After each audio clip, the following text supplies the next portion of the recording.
Maxime Switek. Et l'innovation, c'est avec Anissé Mbida qui est de retour dans ce studio. Anissé, une innovation surprenante ce matin. Un logiciel capable de reconnaître les émotions des moutons et de dire quand ils sont tristes. Qu'est-ce que c'est que cette histoire ? Oui, ils analysent leur visage avec une caméra qui est placée sur l'abreuvoir. Il faut savoir s'ils sont tristes, le pauvre petit chou.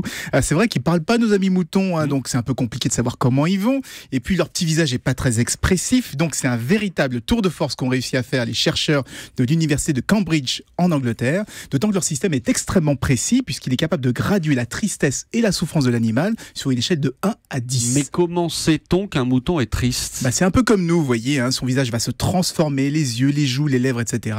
Ils ont travaillé avec des vétérinaires et plusieurs centaines de moutons pour bien distinguer la tristesse et la douleur, deux expressions qui sont assez proches chez les moutons.